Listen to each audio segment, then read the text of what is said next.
I gave him a goodbye kiss this morning. He's off to the mine to help build the world. I got a text from him at lunch that all is well. Then I got a call to come to the hospital because he's been in an accident.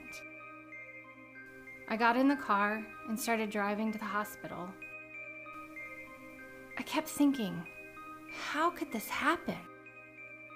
All I could think about was, will he be okay? Will he be okay? Part of the answer to will he be okay starts with you. Look at your face in that mirror. You are the person in the mirror, and you are the greatest force in reducing injuries and, yes, even powered haulage deaths in surface mining. We've asked several of your fellow miners for their opinion. He is the one that's in charge of what that piece of equipment is going to do.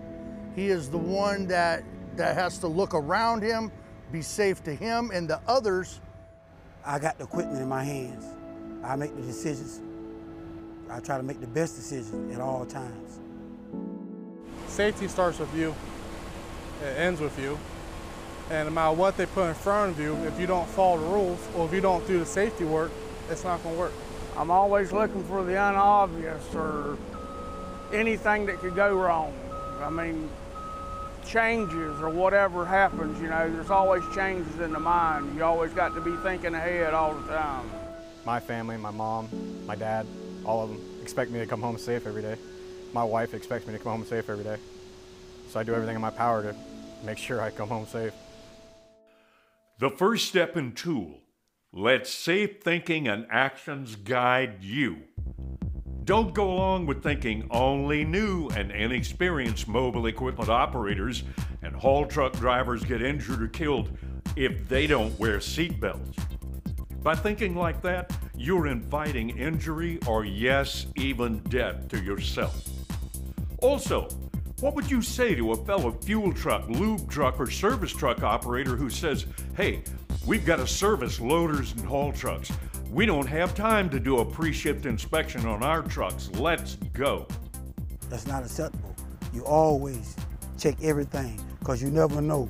There could be something leaking. There could be anything wrong with your truck and you're going to have to do other people's trucks. Always perform a pre-shift inspection. Be absolutely sure to check tire pressure, brake conditions, air and hydraulic lines, and seat belts. We always have time for a pre-shift. The rock can wait, the job can wait. Make sure you're safe before you do anything. And if the vehicle or a piece of equipment, you haven't walked around it, you don't know what could happen. Make time because that's just part of it, to be safe and do the pre-shift. If you got to lock out a conveyor belt to inspect or repair it, how would you respond to a coworker that says, hey, it's only going to take a minute or two to inspect this pulley. I'm just not going to walk 400 feet to the MCC room and waste time locking out the power, and then when finished with that pulley inspection or repair, walk back again another 400 feet to resupply power to the belt? You don't need somebody like that mentality on your job. I'd say go to a grocery store and bag groceries. I need somebody out here that's willing to walk that 1,000 feet, 400 feet. It's all about safety and going home to your family. Tell him that he needs to lock out because things happen. I mean, you just don't skip something because you're in a hurry. You don't do that. He's gonna walk 800 feet to lock out, and I'm gonna go with him, make sure he does it. I ain't playing that game, no. They should definitely, it doesn't matter how far you gotta go. Take a water with you, take a break while you're doing it, just ease on over, make sure you're locked out. If you have to cross over a conveyor belt for any reason, don't just think, hey, the belt isn't moving. I'll just hop right over here instead of walking 200 feet to the properly constructed and guarded conveyor belt crossover point. Isn't your life worth walking just 200 feet to avoid an unexpected conveyor belt startup, which may seriously injure or even kill you? Also, never let anyone pressure you into believing accidents and injuries only happen to the new guys who don't know what they're doing. I believe that people get tunnel vision. They start focused, they do old habits and bad habits, and sometimes the new guys are the ones that stop them from getting hurt and getting killed. Because they see different ways of doing things. So now, take control and let safe thinking and actions guide you at all times. A second tool to use in reducing powered haulage injuries and deaths is for you to get the big picture. Look around at front-end loaders, bulldozers, water trucks, track hoes, and service trucks. Be smart enough to realize powered haulage activities and hazards are a lot bigger than just haul trucks or conveyor belts. Tandem dump trucks and even tractor trailers are rolling up to scales and scale houses for tear weights, and they're traveling into the mine. Front-end loaders are incredibly busy, scooping up aggregates and other materials and loading them into those dump trucks for transport out of the mine. Realize, both trucks and loaders have limited visibility, and you need to stay a safe distance away from these vehicles and mobile equipment. You must also never park a smaller vehicle directly adjacent to or behind trucks and loaders. Realize, all mobile equipment is a part of powered haulage. I haven't been in some pits for over 6 months. I go down there and it's a whole new world to me. But there are people that are working down there and they're on their track hoes, they're on their dozers. So you have to know where they're at, just like they have to know that you're coming in as well. When you look at all of it, things can get better because you're concentrating on more than just haul trucks and all. It all needs to be looked at. We gotta think, what is your hazard, what's around you? If there's pedestrians walking around you, smaller equipment, anybody could come up behind you when you're operating a piece of equipment. When you're loading commercial trucks, you get guys wanting to come out to talk to you, tell you stuff. You always gotta think what could happen. Blasting trucks with explosives may be traveling pit haulage roads, and/or they may be stationary in place with crews. Those crews are preparing blasting areas by placing explosives in them. In most cases, you're not going to be allowed in the blasting areas, but if you encounter these vehicles on pit haulage roads, stay a safe distance away. Service trucks of all shapes and sizes are in the mine, bringing parts and tools to repair conveyors and other powered equipment. Are they parked out of travelways, or are they blocking safe passage of other vehicles or mobile equipment in the area? Where are the crew members walking and working?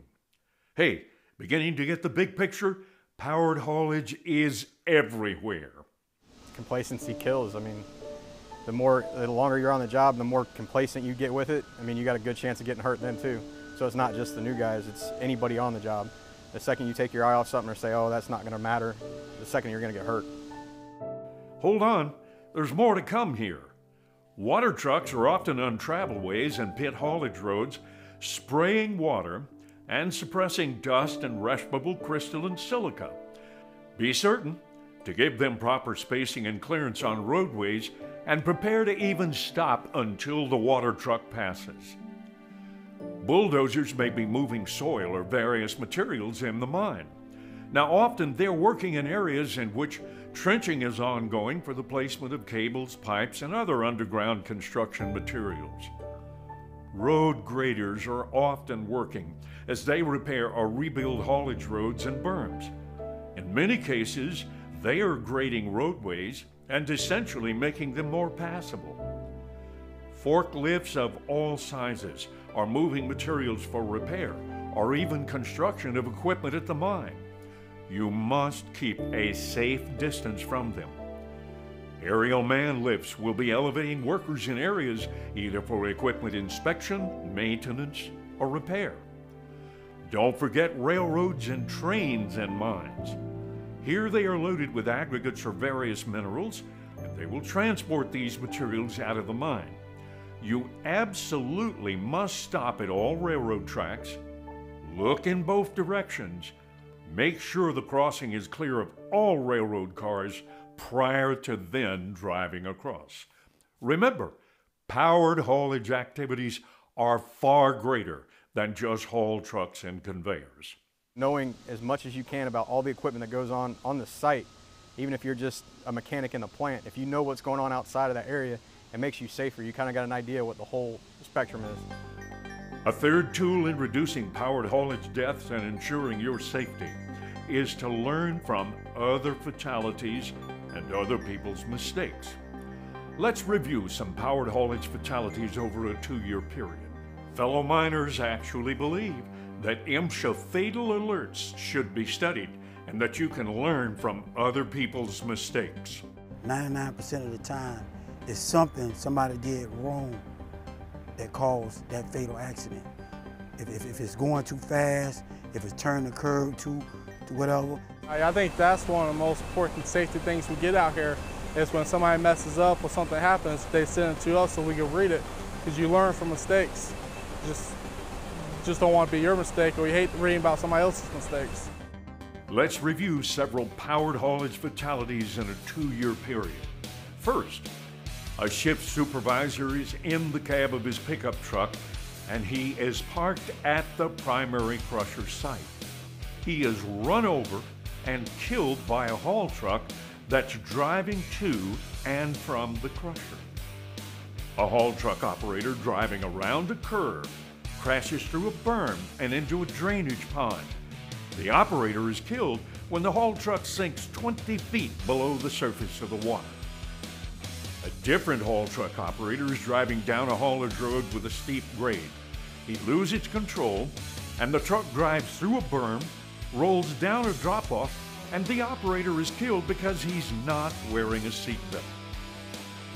A miner at ground level is attempting to assist the operator of a front-end loader place a 20-foot-long steel tube on a screen-fed conveyor, and the miner is crushed and killed by the front-end loader. A lot of times you look at that and you're like, wow, I've done that same exact job 100 times, and that guy, unfortunately passed away doing it. So those right there, I mean, the best way to learn anything is by others' mistakes, and hopefully not your own. A miner is in an aerial lift elevated above ground level. He is attempting to clean a moving head pulley on a conveyor. He becomes entangled in the moving pulley. He is crushed and killed. Another miner sees a moving train and he jumps on the train to set a handbrake. The miner then attempts to jump off the moving train and he is run over and he is killed by the rail cars. Pay attention and learn from these accidents and fatalities. A miner at ground level is using a shovel to put dirt in an open trench. The operator of a bulldozer rolls the bulldozer into the same trench. He hits the ground level miner and he kills him. A front-end loader operator is driving on a pit haulage road with the bucket too low, and the bucket strikes the ground, and at impact, the driver of the loader in the loader cab is thrown into the windshield and killed because he wasn't wearing a seatbelt. An operator is driving a fuel truck down a haulage road with a very steep 7% grade. The brakes fail, the truck hits a berm, the driver is thrown out of the truck, and he is killed. In analyzing these fatalities, focus on some basic safeguards that you can now use to prevent powered haulage fatalities. Always perform a pre-shift inspection on any mobile equipment that you will operate. Give special attention to proper air inflation of tires and the braking system. Always wear a seat belt when operating any mobile equipment. Mine owners, operators, and supervisors must enforce belt use as a condition of employment and have a zero tolerance for non-use of seat belts in mobile equipment. Never park smaller vehicles or other mobile equipment in direct proximity to haul trucks, water trucks, front-end loaders, bulldozers, or other mobile equipment. Either on foot or in other vehicles, you must always yield the right-of-way to mobile equipment or to haul trucks. If you've got to approach or pass in front of, behind, or beside mobile equipment or haul trucks, make eye contact with the equipment operator or radio contact with the operator and seek and acknowledge permission from the equipment operator for your movement. Realize that track hose, front-end loaders, bulldozers, and other such equipment when operating have a wide swing radius, capable of being up to 360 degrees. Always avoid and stay out of the swing radius. Whether driving a haul truck or any other vehicle, always know changing haul road traffic patterns and stay on the proper side of the road. No matter which vehicle you're driving, adjust and/or slow your speed for current weather conditions such as rain, sleet, snow, fog, or even darkness. If you see damaged, inadequate, or missing berms along mine haulage roads, always immediately report them to your supervisor and seek immediate repair of those berms. With conveyor belt systems, if they exist, read any written instructions for lockout, tagout, and tryout as a guide. Determine if there is only one or more than one energy source requiring lockout. Lockout all. Repeat, lockout all energy sources for a conveyor belt. And always remember, your lock is your life. Make sure that adequate guarding is installed to prevent any contact between miners and conveyor moving parts, including rollers, belts, head pulleys, and tail pulleys. Install emergency stop cords at strategic locations to be used in case belts need to be stopped immediately. Always check to make sure that stop cords are functioning correctly according to manufacturer's guidelines. If you see damaged or missing conveyor guards, immediately report them to a supervisor and have those guards immediately repaired or replaced. Install audible and visible alarms to signal the startup movement of belts. Install and only use appropriate pre-constructed belt crossing facilities. And when you're ready to move mobile equipment that you are going to operate, sound the horn before moving that equipment. Your fellow miners want to leave you with these final words on avoiding powered haulage fatalities. Coming to work prepared mentally, physically, and comprehend what is going on around you. Always be aware. No matter what you're doing, walking, where you're going, just be aware. Something out of character, you stop and you check it. You don't know, you ask. Inspect the unexpected, be prepared, don't get tunnel vision, know your surroundings, and just focus on the task. Do your take fives, do your brother's keepers. To work safe, let's go home to our families. I mean, they're the ones that, whenever you don't come home, it's going to affect them. So everybody should want to work safe. Honestly, stay alert, stay alive. Always pay attention to what's going on around you. Don't take anything for granted. Don't just assume. Check, recheck. Make sure your stuff's on point before you go out and do anything.